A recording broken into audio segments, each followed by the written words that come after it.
Hola amigos, comenzamos con este podcast una aventura que nos llevará desde la destrucción de Jerusalén en el siglo I hasta la segunda venida de Jesús.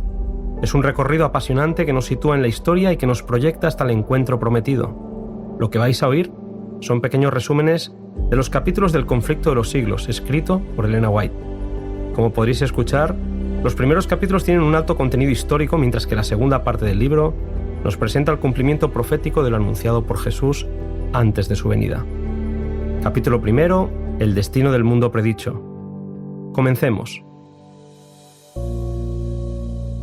El primer capítulo del conflicto de los siglos comienza con la declaración de Jesús, registrada en el libro de Lucas, donde anuncia el próximo cumplimiento de la profecía de Daniel respecto a la destrucción de Jerusalén.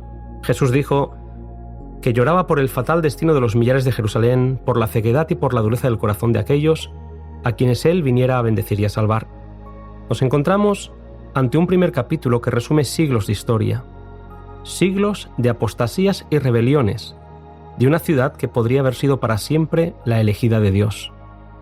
A pesar de que Dios derramó todo el cielo en ese solo don, Jesús, que labró con esmero, podó y cuidó aquella viña que él mismo había plantado, ese amor fue despreciado, rechazados sus muy dulces consejos y ridiculizadas sus cariñosas amonestaciones. Jerusalén tenía los días contados, puesto que el único que podía librarla de su suerte fatal inminente había sido rechazado y crucificado. Se nos describen de forma dramática los sentimientos que Jesús tuvo por Jerusalén, que le hizo pensar en el rechazo que el mundo haría de su oferta de salvación.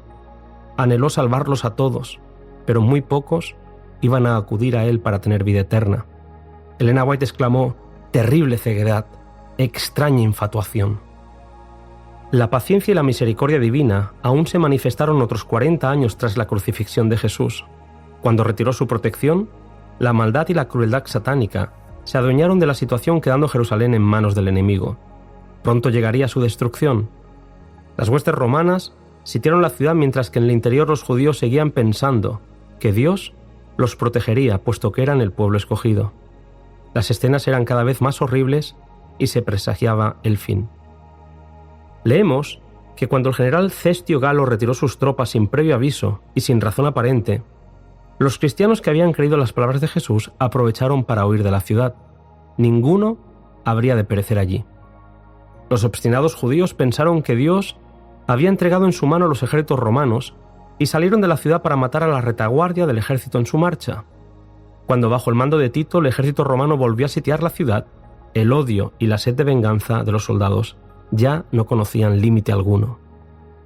Leemos: «Vanos fueron los esfuerzos de Tito por salvar el templo. Uno mayor que él había declarado que no quedaría piedra sobre piedra que no fuese derribada». Terribles escenas son descritas en este primer capítulo, en el que se afirma que 1 millón de judíos murieron en la caída de Jerusalén. Al concluir este dramático capítulo introductorio, Elena White escribe: «No podemos saber cuánto debemos a Cristo por la paz y la protección que disfrutamos. La destrucción de Jerusalén es una advertencia terrible y solemne para aquellos que menosprecian los dones de la gracia divina y que resisten las instancias de la misericordia de Dios».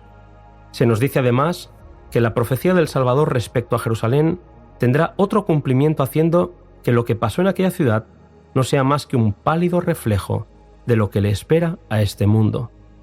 Cada vez es más oportuna la advertencia: el mundo verá, como nunca lo vio, los resultados del gobierno de Satanás. Y sin embargo, el mundo no está hoy más dispuesto a creer el mensaje dado para este tiempo de lo que estaba en los días de los judíos.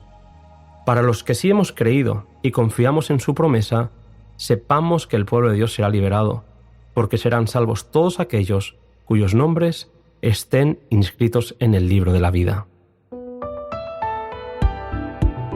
Queridos amigos, hasta aquí la lectura o el resumen del primer capítulo. Nos encontramos en el siguiente, que lleva como título La fe de los mártires.